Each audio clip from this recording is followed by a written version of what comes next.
പുരുഷന്മാരിൽ രാത്രി ഉറങ്ങാൻ കിടന്നതിന് ശേഷം ഇടയ്ക്കിടയ്ക്ക് മൂത്രം ഒഴിക്കാനായിട്ട് എണീക്കുക. ഇനി മൂത്രം ഒഴിച്ച് കഴിഞ്ഞതിന് ശേഷം പിന്നെയും ബാക്കി നിൽക്കുന്ന പോലെ ഒരു ഫുള്ളായിട്ട് മൂത്രം പോയതുപോലെ ഒരു ഫീലിംഗ് ഇല്ലാത്തത് പലപ്പോഴായിട്ടും ഇതൊരു ഏജ് കാരണമാണ്, പ്രായമാകുന്നതിൻ്റെ ഭാഗമാണെന്ന് വിചാരിച്ച് നിസ്സാരവൽക്കരിക്കാറുണ്ട്.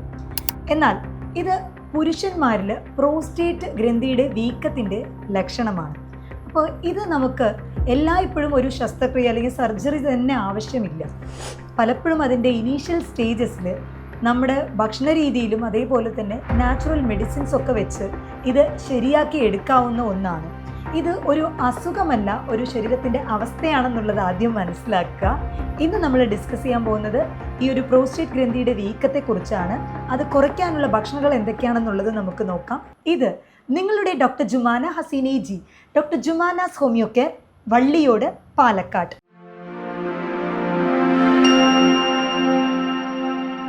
പ്രോസ്റ്റേറ്റ് ഗ്രന്ഥി എന്ന് പറയുന്നത് പുരുഷന്മാരിൽ മൂത്രനാളത്തിന് ചുറ്റുമുള്ള ഒരു ഗ്രന്ഥിയാണ്. ഈ ഗ്രന്ഥി പ്രായം ആകുന്നതോടുകൂടി, ഏജ് കൂടുന്നതിൻ്റെ കൂടെ തന്നെ ടെസ്റ്റോസ്റ്റിറോൺ എന്ന് പറയുന്ന പുരുഷ ഹോർമോൺ DHT എന്ന് പറഞ്ഞ് ഡൈഹൈഡ്രോ ടെസ്റ്റോസ്റ്റിറോൺ ആയിട്ട് മാറും. ഇങ്ങനെ ചേഞ്ച് വരുന്നത് കൊണ്ടാണ് ആ പ്രോസ്റ്റേറ്റ് ഗ്രന്ഥിയിൽ വീക്കം വരുന്നത്.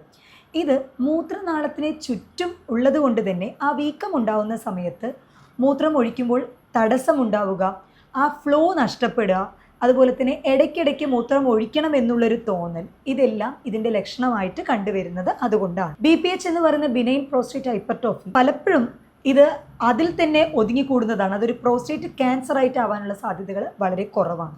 എന്നാൽ ചില ലക്ഷണങ്ങൾ വെച്ചിട്ട് നമുക്കത് പ്രോസ്റ്റേറ്റ് ക്യാൻസർ ആണോ എന്താണെന്നുള്ളതൊക്കെ തന്നെ ഡയഗ്നോസ് ചെയ്യാം. പക്ഷേ 90% പുരുഷന്മാരിലും ഇതൊരു ബിനൈൻ സ്റ്റേറ്റ്, അതായത് ആ ഒരു നീർക്കെട്ട്, പ്രോസ്റ്റേറ്റ് ഗ്രന്ഥിയുടെ വീക്കം അതിൽ മാത്രം ഒതുങ്ങിക്കൂടുന്ന ഒന്നാണ്. ഇത് നമുക്ക് സ്കാൻ ചെയ്ത് കഴിഞ്ഞാൽ തന്നെ ഇത് മനസ്സിലാക്കാനായിട്ട് പറ്റും. പ്രോസ്റ്റേറ്റ് ഗ്രന്ഥിയുടെ വീക്കമുണ്ടോ, അതിൻ്റെ വോള്യൂം എങ്ങനെയാണ്, എന്താണ് എന്നുള്ളത് ഇത് നോക്കാനായിട്ട് പറ്റും. ചിലരിൽ റെക്ടൽ എക്സാമിനേഷൻ എന്ന് പറഞ്ഞാൽ അങ്ങനെ ഒരു എക്സാമിനേഷൻ വഴിയും നമുക്ക് ഇതിൻ്റെ ആ ഒരു വീക്കം എത്രത്തോളം ഉണ്ട് എന്താണെന്നുള്ളത് കറക്റ്റ് അറിയാനായിട്ട് പറ്റും.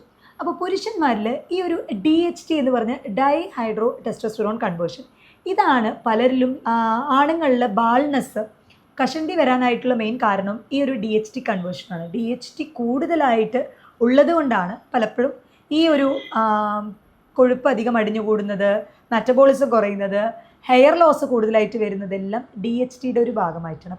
ഈ DHTനെ ബ്ലോക്ക് ചെയ്യത്തക്ക രീതിയിലുള്ള ഫുഡുകൾ, ഭക്ഷണങ്ങൾ നമ്മുടെ ദിവസം ഉള്ള ഭക്ഷണശൈലിയിൽ നമ്മൾ ഉൾപ്പെടുത്തി കഴിഞ്ഞാൽ തീർച്ചയായിട്ടും അത് പ്രോസ്റ്റേറ്റ് ഗ്രന്ഥിയുടെ വീക്കം കുറയ്ക്കാനായിട്ട് സഹായിക്കുന്ന ഒന്നാണ്. ഇപ്പോൾ BPH എന്ന് പറഞ്ഞ ഈ ഒരു ബിനൈൻ പ്രോസ്റ്റേറ്റ് ഹൈപ്പർട്രോഫിയുടെ ആദ്യത്തെ ലക്ഷണം എന്ന് പറഞ്ഞാൽ ഞാൻ നേരത്തെ പറഞ്ഞ പോലെ മൂത്രം ഒഴിച്ചു കഴിഞ്ഞതിന് ശേഷം പിന്നെയും മൂത്രം ഒഴിക്കണം എന്നുള്ളൊരു തോന്നൽ, കംപ്ലീറ്റ് ആയിട്ട് പോവാത്ത പോലെ, രാത്രി ഇടയ്ക്കിടയ്ക്ക് ഉണരാം.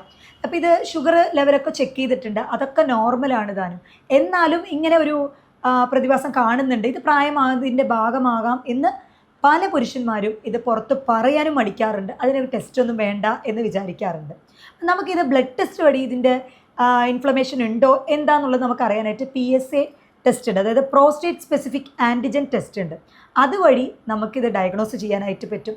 പിന്നെ ഞാൻ പറഞ്ഞ പോലുള്ള സ്കാന് വഴി നമുക്ക് ചെയ്യാനായിട്ട് പറ്റും. അപ്പോൾ ഇത് തിരിച്ചറിയാനായിട്ട്, നമുക്ക് ഡയഗ്നോസ് ചെയ്യാനായിട്ട് റെക്ടൽ എക്സാമിനേഷൻ വഴി ഇത് ചെയ്യാനായിട്ട് പറ്റും. അന്നനാളത്തിൻ്റെ അവസാന ഭാഗം, ആ റെക്ടൽ ഭാഗത്തിൽ ചിലർ റെക്ടൽ എക്സാമിനേഷൻ വെച്ച് അങ്ങനെ ചെയ്ത് നമുക്ക് ഇത് ഡയഗ്നോസ് ചെയ്യാനായിട്ട് പറ്റും. പിന്നെ PSA എന്ന് പറഞ്ഞ പ്രോസ്റ്റേറ്റ് സ്പെസിഫിക് ആൻറ്റിജൻ, ആ ഒരു ടെസ്റ്റും എടുത്ത് നമുക്ക് കൺഫേം ചെയ്യാനായിട്ട് പറ്റും. അതിൻ്റെ കൂട്ടത്തിൽ തന്നെ പോസ്റ്റ് വോയിഡൽ യൂറിൻ എന്ന് പറയും. അതായത് നമ്മൾ മൂത്രം ഒഴിച്ച് കഴിഞ്ഞതിന് ശേഷം സ്കാൻ എടുത്ത് നോക്കാം, എന്നിട്ട് മൂത്രസഞ്ചിയിലും മൂത്രം ബാക്കി കെട്ടിക്കിടന്ന് നിൽക്കുന്നുണ്ട് എന്നുണ്ടെങ്കിൽ ഇതൊക്കെ തന്നെ ഈ ഒരു BPH എന്ന് പറഞ്ഞ പ്രോസ്റ്റേറ്റ് ഗ്രന്ഥിയുടെ വീക്കത്തിൻ്റെ ലക്ഷണങ്ങളാണ്.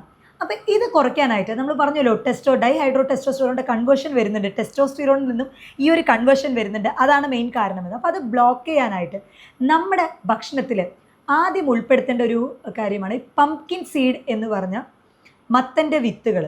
ഇതിൽ സിങ്ക് കണ്ടൻറ്റ് വളരെയധികം കൂടുതലായിട്ടുണ്ട്. മാത്രമല്ല ഈ ഒരു കൺവേർഷൻ ആവുന്നുണ്ടല്ലോ, ടെസ്റ്റോസ്റ്റിറോൺ ഡൈഹൈഡ്രോ ടെസ്റ്റോസ്റ്റിറോൺ ആയിട്ട് കൺവേർട്ട് ചെയ്യുന്ന ആ ഒരു എൻസൈമിനെ ബ്ലോക്ക് ചെയ്യാനൊക്കെ പംകിൻ സീഡ്സ് വളരെ ഇഫക്റ്റീവാണ്. അപ്പോൾ പംകിൻ സീഡ്സ്, ഈ മത്തൻ്റെ വിത്ത് പൊടിച്ചിട്ടും എടുക്കാം, അല്ലെങ്കിൽ ആ വിത്ത് ഡ്രൈ റോസ്റ്റ് ചെയ്തിട്ടും നമുക്ക് റെഗുലറായിട്ട് എടുക്കാം. ഇത് പ്രോസ്റ്റേറ്റ് ഗ്രന്ഥിയുടെ വീക്കം കുറയ്ക്കാൻ ഏറ്റവും ഇഫക്റ്റീവാണ്. അടുത്ത് വരുന്നത് ലൈക്കോപ്പിൻ കണ്ടൻറ്റ് അധികം അടങ്ങിയിട്ടുള്ള ഭക്ഷണം. ഈ ലൈക്കോപ്പിൻ കണ്ടൻറ്റിൽ ആദ്യം വരുന്നത് തക്കാളിയാണ്. അപ്പോൾ നന്നായി വേവിച്ച തക്കാളിയിൽ ലൈക്കോപ്പിൻ കണ്ടൻറ്റ് വളരെയധികം കൂടുതലാണ്. ഇത് പ്രോസ്റ്റേറ്റ് ഗ്രന്ഥിയുടെ ഒരു വീക്കത്തിനെ തടയും. മാത്രമല്ല നമ്മുടെ ആ ഒരു പെൽവിക് മസിൽസിലോട്ടും അവിടേക്കുള്ള രക്തയോട്ടം കൂട്ടുകയും നീർക്കെട്ട് കുറയ്ക്കാനൊക്കെ വളരെയധികം ഹെൽപ്ഫുൾ ആവുന്ന ഒന്നാണ് ഈ ലൈക്കോപ്പിൻ കണ്ടൻറ്റ് അധികം അടങ്ങിയിട്ടുള്ള തക്കാളി. ഈ ലൈക്കോപ്പിൻ തക്കാളിയിൽ മാത്രമാണ് അധികം അടങ്ങിയിട്ടുള്ളത്. അതിൽ മാത്രമല്ല നമ്മുടെ തണ്ണിമത്തൻ എന്ന് പറഞ്ഞ വാട്ടർമെലൻ, അതിൻ്റെ ആ ഒരു ഉൾഭാഗം, ചുവന്ന ഭാഗം അല്ലാണ്ട് അതിൻ്റെ ഒരു ഉള്ളിലത്തെ വെളുത്ത ഭാഗത്തിൽ കൂടുതൽ സിട്രിൻ കണ്ടൻറ്റ് അധികം അടങ്ങിയിട്ടുണ്ട്. ഇതിലും ലൈക്കോപ്പിൻ്റെ ഒരു ലെവൽ ഉള്ളത് കൊണ്ട് തന്നെ ഇത് രക്തയോട്ടം കൂട്ടാൻ വളരെയധികം ഹെൽപ്ഫുള്ളാണ്. BPH ഉള്ളവർക്ക് അതും റെഗുലറായിട്ട് എടുക്കാവുന്ന ഒന്നാണ്. മൂന്നാമത്, സ്ഥിരമായിട്ട് ഇരിക്കുന്നവർ, ഒരുപാട് നേരം ഇരുത്തം മാത്രം ജോലിയായിട്ടുള്ളവർക്ക് പെൽവിക് മസിൽസിലോട്ടുള്ള ആ ഒരു രക്തയോട്ടം ഒരുപാട് കുറഞ്ഞു വരും. അപ്പോൾ ഓരോ മണിക്കൂറിനും എണീറ്റ് ചെറുതായിട്ടൊന്ന് നടന്നിട്ട് തിരിച്ചു വന്നിരിക്കാനായിട്ട് ശ്രദ്ധിക്കണം. എപ്പോഴും മൂവ്മെൻറ്റിലാവുന്നത് വളരെയധികം ഇഫക്റ്റീവാണ്. സോ മൂന്നാമത് നമ്മൾ ശ്രദ്ധിക്കേണ്ട കാര്യം എന്ന് പറയുന്നത് ദിവസവും വാക്കിംഗ് ആണ്. ദിവസവും നടത്തം, അല്ലെങ്കിൽ കണ്ടിന്യൂസ് ആയിട്ട് ഇരിക്കുന്ന ആളുകളാണെന്നുണ്ടെങ്കിൽ ഓരോ മണിക്കൂറിലും എണീറ്റ് നടന്നിട്ട് തിരിച്ചു വന്ന് ഇരിക്കാനായിട്ട് ശ്രദ്ധിക്കുക. അതേപോലെ BPH അല്ലെങ്കിൽ ബിനൈൻ പ്രോസ്റ്റേറ്റ് ഹൈപ്പർട്രോഫിയുടെ ബുദ്ധിമുട്ട് ഉള്ളവർക്ക് അവരുടെ ആ ഒരു ഭക്ഷണത്തിൽ ഉൾപ്പെടുത്താവുന്ന ഒരു സപ്ലിമെൻറ്റ് എന്ന് പറയുന്നത് സോ പാൽമെറ്റോ, ഒരു ഹെർബൽ ടീ ആണ് സോ പാൽമെറ്റോ സപ്ലിമെൻറ്റ്. ഇത് വളരെ ഇഫക്റ്റീവാണ്. ഇതെന്താ ചെയ്യുന്നതെന്ന് വെച്ചാൽ പുരുഷന്മാരുടെ ശരീരത്തിൽ ഈ ടെസ്റ്റോസ്റ്റിറോണിനെ DHT ആക്കിയിട്ടുള്ള കൺവേർഷൻ അത് കംപ്ലീറ്റ് തടയും. അതുകൊണ്ട് തന്നെ വീക്കം ഉണ്ട് എന്നുണ്ടെങ്കിലും അതിൻ്റെ ലെവൽ പരമാവധി കുറഞ്ഞു വരും.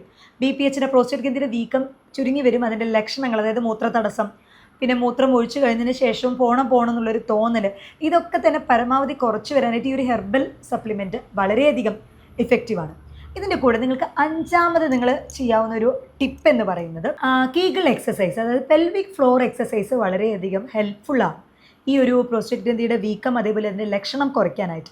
അപ്പോൾ കീഗിൾ എക്സസൈസ് എന്ന് പറയുന്നത് നമ്മൾ മൂത്രം ഒഴിച്ചതിന് ശേഷം നമുക്ക് മൂത്രം ഒഴിക്കുന്ന ടൈമിൽ നമ്മൾ പിടിച്ചു വെക്കാനായിട്ട് നമ്മളൊരു ഹോൾഡ് ചെയ്യില്ലേ, അതുപോലെ നമ്മളൊരു 5 to 10 സെക്കൻഡ്സ് ഹോൾഡ് ചെയ്യുക, പിന്നെ റിലീസ് ചെയ്യുക. ഈ എക്സസൈസ് ചെയ്യേണ്ടത് എപ്പോഴും മൂത്രം കംപ്ലീറ്റ് ആയിട്ട് പോയതിന് ശേഷം, മൂത്രവിസർജനം കഴിഞ്ഞതിന് ശേഷമാണ് ഈ എക്സസൈസ് ചെയ്യേണ്ടത്. അത് ഇരുന്നു കൊണ്ട് ചെയ്യാം. നിങ്ങൾക്ക് ഇടയ്ക്കിടയ്ക്ക് ചെയ്യാം. ഒരു ദിവസം 10-15 പ്രാവശ്യമൊക്കെ ചെയ്യുന്നത് പെൽവിക് മസിൽസ്, അവിടുത്തെ മസിൽസ് കൺട്രോളിൽ കൊണ്ടുവരാനായിട്ട് വളരെയധികം ഇഫക്റ്റീവ് ആവും. അതേപോലെ രാത്രി ഇടയ്ക്കിടയ്ക്ക് വരുന്ന ഈ ഒരു മൂത്രം ഒഴിക്കുന്നതിന് പ്രധാനമായിട്ടുള്ള കാരണം രാത്രി നമ്മൾ കുടിക്കുന്ന വെള്ളം അതിൻ്റെ ഒരു പ്രധാന കാരണമാണ്. എപ്പോഴും അത് BPHൻ്റെ ലക്ഷണം തന്നെ ആവണമെന്നില്ല. രാത്രി 7 മണി കഴിഞ്ഞിട്ട് പരമാവധി ജലാംശത്തിൻ്റെ അളവ് എടുക്കുന്നത് കുറയ്ക്കുക. കാരണം അങ്ങനെ കുറച്ച് കഴിഞ്ഞാൽ തന്നെ നമ്മൾ കിടക്കാൻ പോകുന്നതിന് മുന്നേ ഒന്ന് യൂറിനേറ്റ് ചെയ്തിട്ട് കിടന്നു കഴിഞ്ഞാൽ തീർച്ചയായിട്ടും ആ ഇടയ്ക്കിടയ്ക്കുള്ള ഫ്രീക്വൻസി കുറയും. എന്നാൽ കിടക്കുന്ന ടൈമിൽ അമിതമായിട്ട് വെള്ളം കുടിക്കുക, ഫ്രൂട്ട്സ് ഒരുപാട് കഴിക്കുക, ഇത് തീർച്ചയായിട്ടും യൂറിൻ്റെ ഔട്ട്പുട്ട് കൂട്ടും. അപ്പോൾ നമ്മൾ കിടന്നു കഴിഞ്ഞാലും ഇടയ്ക്കിടയ്ക്ക് ഉണരേണ്ട ആവശ്യം വരും. അതേപോലെ രാത്രി മൂത്രമൊഴിക്കാനുള്ള ഹാബിറ്റ് എന്ന് പറയുന്നത്, പോളിയൂറിയ എന്ന് പറയുന്നത് ഡയബറ്റീസിൻ്റെ കൂടെ ഒരു സിംറ്റമാണ്, പ്രമേഹത്തിൻ്റെ സിംറ്റമാണ്. അതുകൊണ്ട് നിങ്ങളുടെ HbA1c കൂടെ ഒന്ന് ചെക്ക് ചെയ്യുക. അപ്പോൾ ഷുഗർ ലെവലും നോർമലാണോ എന്താണെന്നുള്ളത് ഉറപ്പ് വരുത്താം. ഇല്ല, ഇങ്ങനെ ഞാൻ പറയുന്ന പോലെ ഇടയ്ക്കിടയ്ക്ക് മൂത്രം പോകേണ്ട ഒരു സിറ്റുവേഷനും, അതായത് പോയതിന് ശേഷം ഒരു എരിച്ചിലും പോച്ചിലൊക്കെ ഉണ്ടെന്നുണ്ടെങ്കിൽ തീർച്ചയായിട്ടും അത് BPHൻ്റെ ലക്ഷണമാണ്. അതിന് എന്തൊക്കെ ടെസ്റ്റുകൾ എടുക്കണം എന്നുള്ളത് ഞാൻ നിങ്ങൾക്ക് പറഞ്ഞു തന്നിട്ടുണ്ട്. അപ്പോൾ ഇതിൻ്റെ കൂടെ തന്നെ ചിലരിൽ എമർജൻസി ആയിട്ട് നമുക്ക് ഹോസ്പിറ്റലിൽ പോകേണ്ട ഒരു ആവശ്യം വരും. അതെന്താണെന്ന് പറഞ്ഞാൽ, ഇപ്പോൾ മൂത്രത്തിൽ കൂടുതലായിട്ടും രക്തം കണ്ടുവരാം, അതിൻ്റെ കൂടെ പനി, വിറയൽ അനുഭവപ്പെടുക, അമിതമായിട്ടുള്ള ക്ഷീണം, അതേപോലെ തന്നെ വെയിറ്റ് ലോസ് ഉണ്ട്, ശരീരഭാരം കുറഞ്ഞു വരുന്നുണ്ട്, രക്തത്തിൻ്റെ അളവ് കുറഞ്ഞു വരുന്നുണ്ട്, അമിതമായിട്ടുള്ള ക്ഷീണം, എന്നും ഭയങ്കര ഉഷാറായിട്ട് ജോലികൾ ചെയ്തിരുന്നൊരു വ്യക്തി പെട്ടെന്ന് ഒരു 1-2 ആഴ്ച കൊണ്ട് അമിതമായിട്ടുള്ള ക്ഷീണം, എപ്പോഴും കിടക്കണം എന്നുള്ളൊരു തോന്നൽ ഇങ്ങനെയൊക്കെ ഉണ്ടെന്നുണ്ടെങ്കിൽ, ഇതുവരെ നിങ്ങളൊരു ബ്ലഡ് ടെസ്റ്റ് ചെയ്തിട്ടില്ല എന്നുണ്ടെങ്കിൽ ഒരു complete blood count, CBC test ചെയ്യണം. അതേപോലെ തന്നെ ഈ ടെസ്റ്റുകൾ, PSA ടെസ്റ്റുകൾ ചെയ്യണം. അതേപോലെ നിങ്ങൾ എത്രയും പെട്ടെന്ന് തന്നെ ഒരു ഡോക്ടറെ കൺസൾട്ട് ചെയ്ത് ട്രീറ്റ്മെൻറ്റ് തേടേണ്ടത് അത്യാവശ്യമാണ്. നമ്മൾ ഈ ഭക്ഷണ രീതികൾ മാത്രം അല്ലെങ്കിൽ എക്സസൈസ് മാത്രം ചെയ്തത് കൊണ്ടായില്ല. അപ്പോൾ ഈ ഒരു BPH എന്ന് പറയുന്നത് ഒരു രോഗാവസ്ഥയല്ല, ഇതൊരു ശരീരത്തിൽ വരുന്ന ചെറിയൊരു മാറ്റമാണ്. പ്രായമാകുന്നതോടുകൂടി നമ്മുടെ ശരീരത്തിൽ കാണുവരുന്നൊരു മാറ്റമാണ്. അല്ലാതെ ഇത് ഒരു മാരാരോഗമല്ല. എപ്പോഴും ഇതിന് ശസ്ത്രക്രിയയുടെ ആവശ്യമില്ല. ചിലപ്പോൾ 1st ഉം 2nd സ്റ്റേജസിൽ ഇതിന് നമുക്ക് നാച്ചുറൽ റെമഡീസ് കൊണ്ട് തന്നെ, സൈഡ് എഫക്റ്റ് ഇല്ലാത്ത മരുന്നുകൾ കൊണ്ട് തന്നെ, ഈ എക്സസൈസും ഭക്ഷണശൈലികളും മാറ്റിക്കൊണ്ട് നാച്ചുറൽ ആയിട്ടുള്ള മരുന്നുകൾ കൊണ്ട് BPH എന്ന് പറഞ്ഞ ഈ ഒരു പ്രോസ്റ്റേറ്റ് ഗ്രന്ഥിയുടെ വീക്കത്തിന് നമ്മൾ സബൽ സെറുലേറ്റ എന്ന് പറഞ്ഞ ടിഞ്ചറൊക്കെ യൂഷ്വലി കൊടുക്കാറുണ്ട്. നല്ല ഇഫക്റ്റീവാണ്.